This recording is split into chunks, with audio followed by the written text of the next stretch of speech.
Good evening. আজ 25শে March সোমবার। আজকে আমরা বৈষ্ণোদেবীর জন্য যাত্রা শুরু করলাম। তার আগে এখন প্রসাদ কিনে নেব। হোটেল সঞ্জীব প্যালেস, এখান থেকে বেরিয়েই আমরা এখান থেকে যে প্রসাদ নিয়ে নিচ্ছি এখন মায়ের জন্য বৈষ্ণোদেবীর। এরপরে ওখান থেকে সোজা বেরিয়ে গেলাম আমরা পড়ছি কাউন্টারের দিকে। ঢোকার সময় যে দেখিয়েছিলাম আমাদের হোটেলের একদম পাশেই ছিল সেই পড়ছির কাউন্টার। তো হেঁটে হেঁটেই আমরা এখন বেরিয়ে গেলাম পড়ছি কাটতে। তো প্রথমে যে উনি বলছিলেন যে পুরো আসল আধার কার্ড লাগবে, তারপরে গিয়ে দেখলাম যে না, আধার কার্ডের জেরক্স কপি থাকলেই হবে। তো ওখানে কিন্তু আধার কার্ডের জেরক্স কপিটা দেখছে। তো যদি কেউ যান সঙ্গে কিন্তু অবশ্যই আধার কার্ডের জেরক্স কপিটা নিয়ে যাবেন। তো ওখানে গেলাম আর আমাদের খুব ভাগ্য সাথ দিয়েছিল যে কোনো লাইনে দাঁড়াতে হয়নি। গিয়ে সবাই একটা করে লাঠি নিয়ে নিয়েছি, এবার যাত্রা শুরু করব বলে। দেখি কতক্ষণে আমরা পৌঁছাতে পারি। যাই না, এখন তো দুপায়ে হেঁটে যাচ্ছে, আসার সময় গড়িয়ে গড়িয়ে আসতে হবে নাকি কে জানে। ততক্ষণ আপনারাও আমাদের সাথে চলুন।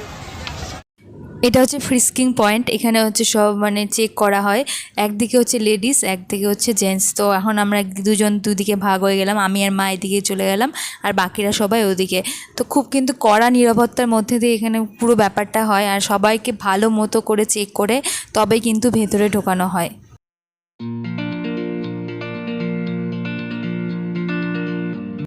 এখান থেকে আসল যাত্রাটা শুরু হলো। আমরা এখানে স্টুডিও রয়েছে, সেখানে সবাই মিলে একটু ছবি তুলে নিলাম। তো এবার বৈষ্ণোদেবীর নাম করে আমরা এখন যাত্রা শুরু করছি। আমরা এখন বানগঙ্গাতে আছি, প্রায় 500 মিটার মতো উঠেছি। এখনো তো প্রচুর এনার্জি আছে, চলুন আমাদের সাথে।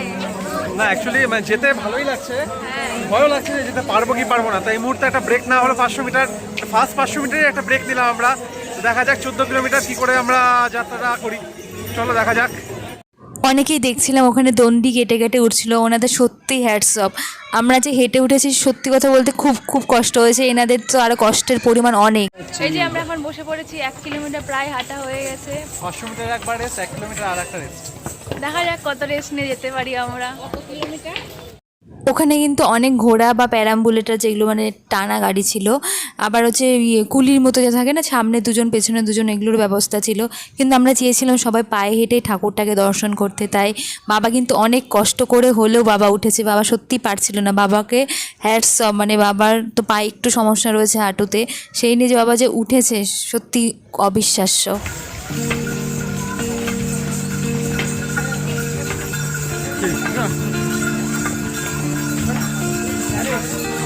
হাঁপিয়ে গেছি, কিন্তু মনে জোর রাখতে হবে। আমরা দেখলাম যে মাত্র হচ্ছে 1 ঘন্টায় 1.5 কিলোমিটার হেঁটেছি। তো সেই হিসাবে আমরা 12 থেকে 14 কিলোমিটার যেতে 8 থেকে 9 ঘন্টা লাগছে।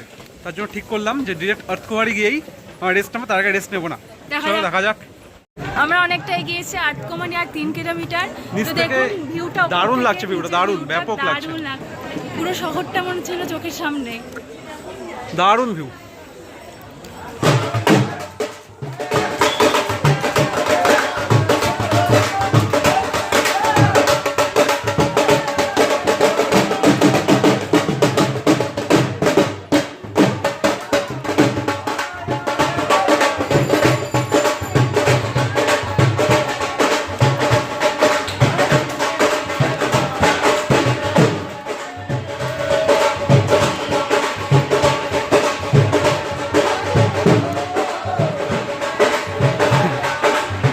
সেই বাজনার আওয়াজে নিজেদেরকে সত্যি আর আটকে রাখতে পারিনি। সেই বাজনার তালে তালে আমিও পা মেলালাম, বাবাও পা মেলিয়েছে।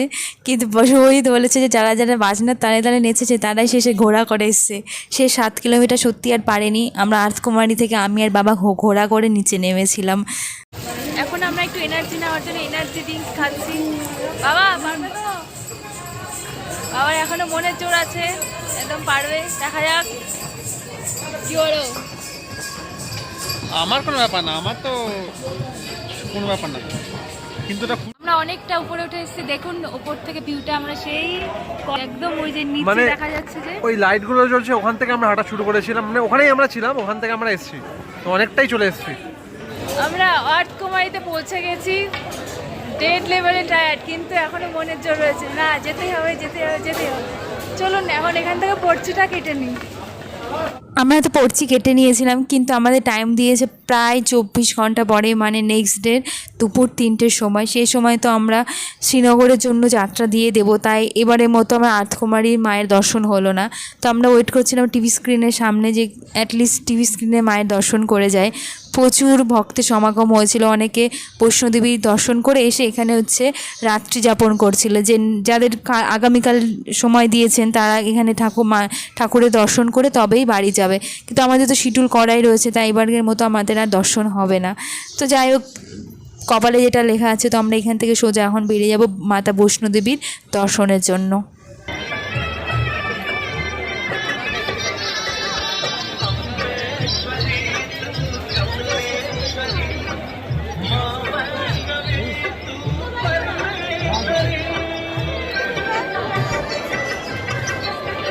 ওই যে মন্দিরটা দেখাচ্ছে।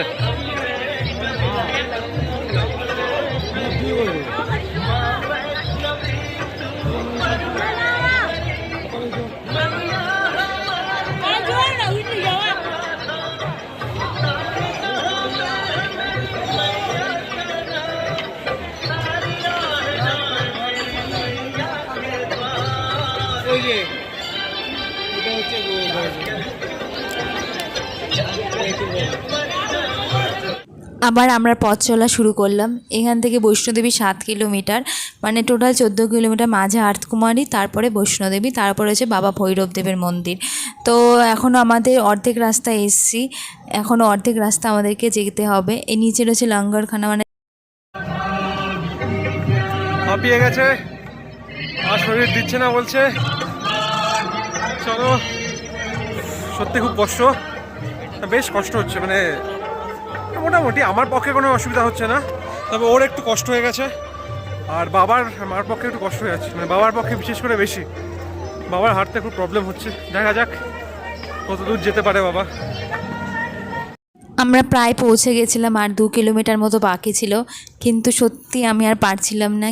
পাশে মানে অনেক বসার জায়গা ছিল, মাঝে মাঝে আপনি রেস্ট নিতে পারবেন, এরকম অনেক জায়গা ছিল। তো আমি একটা বেঞ্চের উপরে গিয়ে শুয়ে পড়েছিলাম। আমি সত্যি আর শরীরটা দিচ্ছিল না, গিয়ে পাটাকে মানে ব্যায়াম করছিলাম যাতে একটুখানি রেস্ট নিলে আবার হাঁটতে পারি। মানে ভাবছিলাম এত কাছে এসে আমি চাইছিলাম না আর ফিরে যেতে বা হচ্ছে কোনো ঘোড়ায় চেপে যেতে, তাই একটুখানি শুয়ে পায়ের ব্যায়াম করে নিচ্ছিলাম।